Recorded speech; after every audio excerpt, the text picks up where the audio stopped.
Salut les replayers, on se retrouve pour une nouvelle vidéo. On revient tout juste d'Amiens, du stade de la Licorne. C'était la première sortie des champions d'Afrique, les éléphants de Côte d'Ivoire, qui ont été tenus en échec aujourd'hui par les guépards. Les guépards. Et oui, Et ici, on n'est pas à Abidjan ici. Les écureuils ont Ici, c'est pas Abidjan. Ici, c'est pas Abidjan. Hein? 2 buts partout, score final. Et en plus, encore une fois, un scénario, j'ai envie de dire, à l'ivoirienne maintenant. Les Ivoiriens qui sont revenus 2 fois dans la partie. Anderson, est-ce que t'es chaud? Écoute, je suis bouillant. Hein. Quel match vraiment auquel on a assisté. Tu peux lancer la vidéo. On a hâte de débriefer. Allez, c'est parti.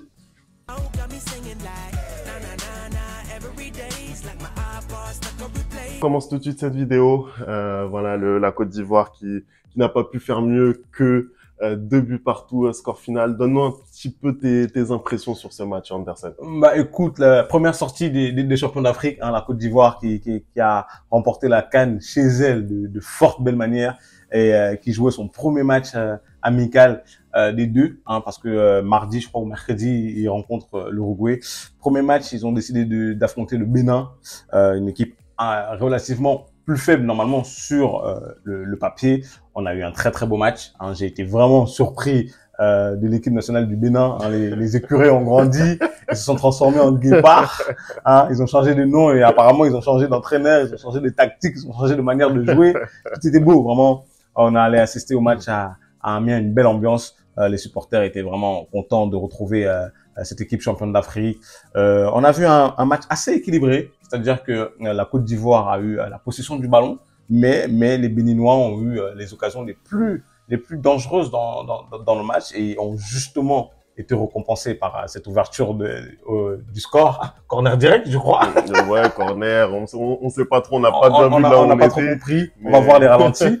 Mais après, ça nous a donné un beau match. On a retrouvé une Côte d'Ivoire qui a l'habitude de courir après le score et généralement, ça donne une victoire à la fin. Mais cette fois-ci, ça n'a pas été le cas parce que les Béninois ont su tenir ce score-là. Mais franchement, j'ai beaucoup aimé ce que j'ai vu. Un peu moins côté ivoirien que côté béninois, mais bon, on va avoir le temps d'en parler dans le débrief. Ouais, après honnêtement, je suis assez d'accord. Bon, c'est un match de rentrée pour les Ivoiriens.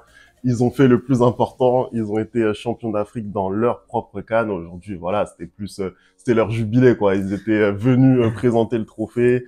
On avait également, bien entendu, la dernière en sélection de Monsieur Max-Alain Gradel, 36 ans, 2 Coupes d'Afrique des Nations remportées. Qui dit mieux? Voilà, qui dit mieux? Il a eu le droit à sa haie d'honneur de la part des Ivoiriens, mais aussi de la part des Béninois. C'était extrêmement mérité.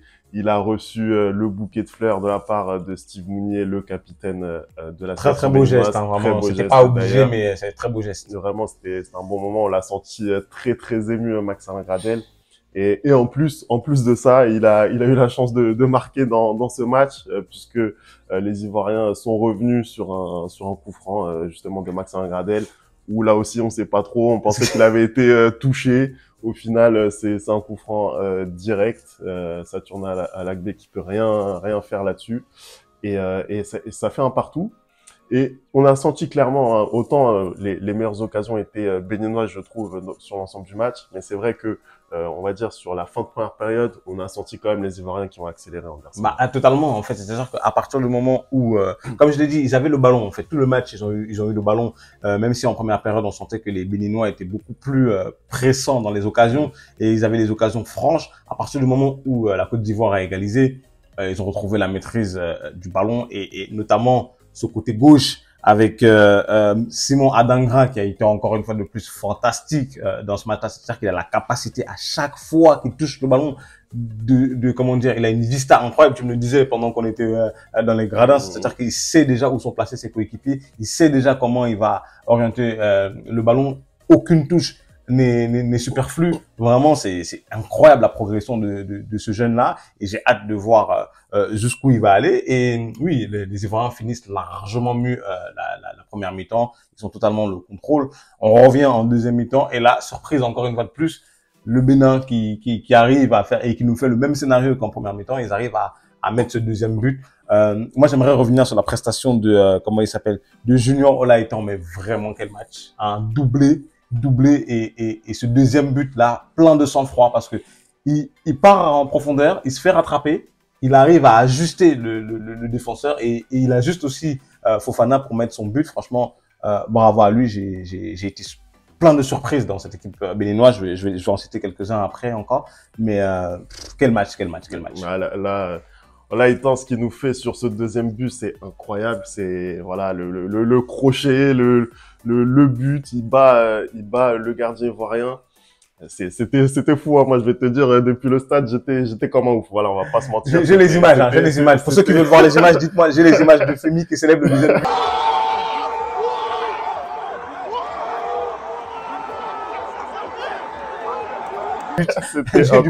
C'était incroyable.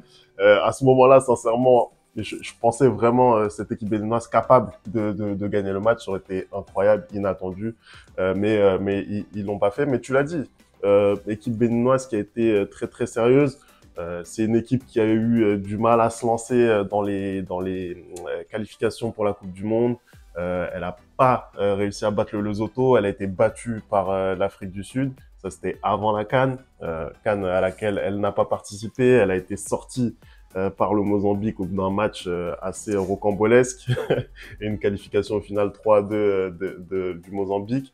Voilà, c'est une équipe qui repart aussi sur un nouveau cycle. Voilà, avec Gernot Rohr qui est arrivé il y a un an maintenant, en début d'année 2023, l'ancien entraîneur de Bordeaux. Et voilà, ça permet vraiment de retravailler. Je pense qu'on a une bonne colonne vertébrale. Je trouve que voilà, il y a ce qu'il faut.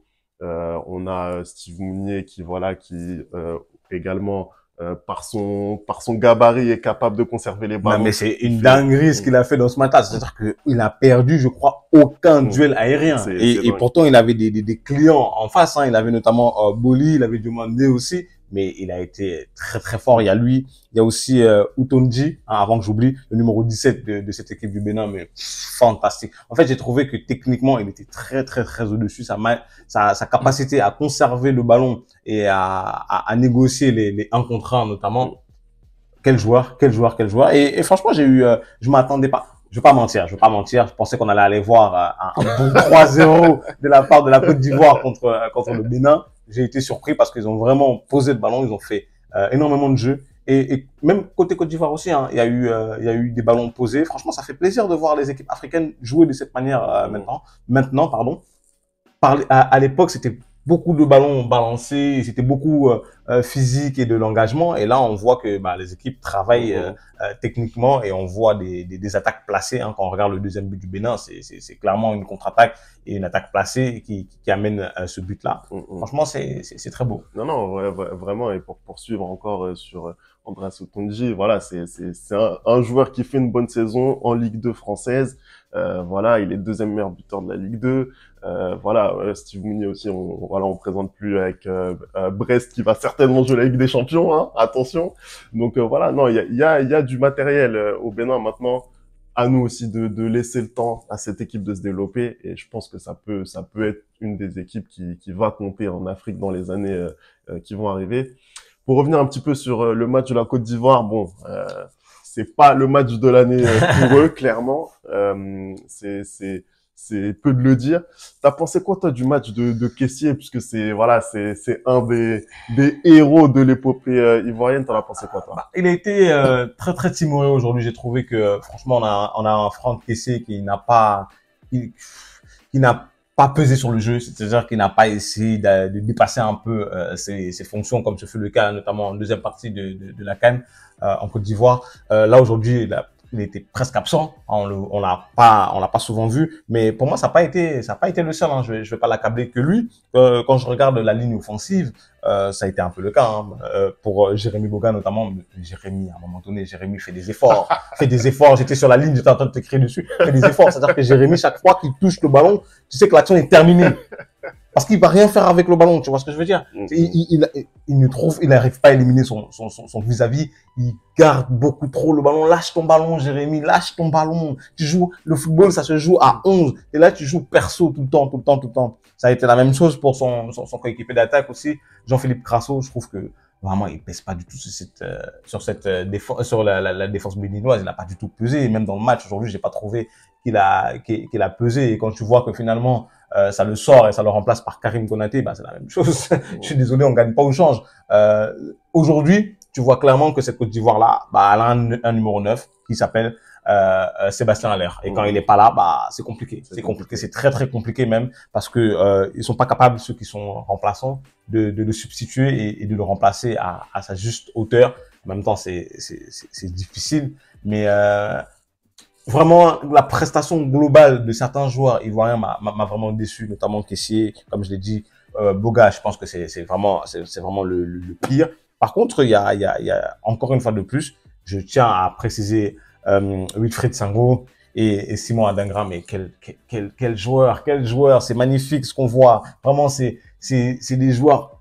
C'est la génération, la nouvelle génération ivoirienne, et je pense qu'ils vont porter cette équipe nationale pendant des années. Adingra, mais chaque fois qu'il touche le ballon, il se passe quelque chose. Chaque fois qu'il touche le ballon, il se passe quelque chose. Et on le voit avec la rentrée aussi du Wourourou préféré des Ivoiriens, hein, Omar Diakité, quand il est rentré. Pareil, on voit que quand il a le ballon, il essaye de faire des choses. C'est lui notamment qui égalise pour cette équipe ivoirienne-là. Voilà, je pense que aujourd'hui, Emers Faé doit construire son équipe autour de ces jeunes-là qui quand ils jouent en sélection, mouillent le maillot et vraiment ils ont envie de tout donner pour le maillot et on le ressent. C'est ce que j'allais te dire. Je suis totalement d'accord avec toi. C'est-à-dire que un Jean-Philippe Crasso aujourd'hui, c'est quelqu'un qui a eu une trajectoire un peu exceptionnelle, qui n'était pas formaté pour le football de haut niveau, qui arrive, je crois, d'Épinal. Après, il signe à Saint-Étienne parce que il fait une bonne campagne en Coupe de France et après ça propulse un petit peu sa carrière. Mais c'est pas quelqu'un qui est programmé pour le haut niveau. Alors que à côté de ça, tu as une jeunesse qui est vraiment très très forte côté ivoirienne. Tu vois, tu es obligé tu dois construire sur les Adingra, tu dois construire sur même Karim Konaté qui a pas fait une bonne rentrée. Tu dois essayer de mettre en avant cette jeunesse-là. Et c'est pour ça que je pense que c'est pas tout à fait le même débat, mais pour moi, c'est ce que Emers Faé doit faire sur ces prochaines années. D'ailleurs, là, justement, pour la Côte d'Ivoire, il va rester 2 matchs en éliminatoire de la Coupe du Monde. Il va rester un match face au Gabon, face au Kenya pour cette saison. Tu penses quoi, toi, de cette équipe ivoirienne? Est-ce que pour toi, ça va le faire facilement? Je pense qu'ils ont un groupe qui est largement à leur portée. Hein. Je crois que là, déjà, c'est du 6 sur 6 sur les 2 premiers matchs. Hein. Donc, je pense que le Gabon aussi, on a vu face au Sénégal, ils ont eu énormément de mal et se sont pris un 3-0. Je vois pas comment ils réussiraient à aller inquiéter les Ivoiriens. Et le dernier, tu m'as dit, c'est le Kenya. Pareil, je ne les vois pas inquiéter la Côte d'Ivoire. Pour le coup, de tous les groupes de qualification, pour moi, la Côte d'Ivoire vraiment a le groupe le plus abordable pour se qualifier pour la Coupe du Monde 2026. Donc, par contre, pour le Sénégal, pour le Bénin, pardon, c'est un peu plus compliqué. Ils vont affronter le Nigeria notamment dans un des 2 matchs à venir. Et même si j'ai vu des belles choses ce soir, je sais pas s'ils sont en mesure de vraiment pouvoir inquiéter les Super Eagles. Ouais, c'est vrai que pour le Bénin, ça va être un petit peu plus compliqué. Déjà, il y a eu un départ qui a été très compliqué parce que tu perds contre l'Afrique du Sud, tu fais nul contre les Lesotho et comme tu l'as dit, t'as un match à venir face au Nigeria et une confrontation aussi à domicile face au Rwanda. Voilà, ça va être compliqué. De toute façon, je pense qu'aujourd'hui pour le Bénin, la prétention c'est pas d'aller en Coupe du Monde pour moi. Ouais. Déjà, il faut réussir à se qualifier de façon régulière en Coupe d'Afrique des Nations, puisqu'on le rappelle, ils n'ont pas été qualifiés cette année. Donc ça, pour moi, c'est le principal chantier. Mais je pense que ce genre de match, et notamment le match qu'on a vu aujourd'hui face à la Côte d'Ivoire, ça aide à prendre confiance. Ça aide à prendre confiance. On va voir ce qu'ils vont faire mardi face au Sénégal. Mais effectivement, voilà, c'est des matchs qui vont aider à prendre confiance et moi j'y crois. Franchement, je suis optimiste pour l'avenir. En tout cas, voilà, c'était le petit match de la journée Côte d'Ivoire-Bénin, 2 buts partout, score final. Merci d'avoir regardé cette vidéo. On n'oublie pas les bonnes habitudes @le replay foot. Hein. Vous nous dites ce que vous avez pensé du match des Ivoiriens et des Béninois également aussi. Et puis nous on se retrouve très très vite, très rapidement hein, pour une nouvelle vidéo. Il va y en avoir là le gros France-Allemagne qui arrive là et on se dit à très vite pour une nouvelle vidéo. Ciao.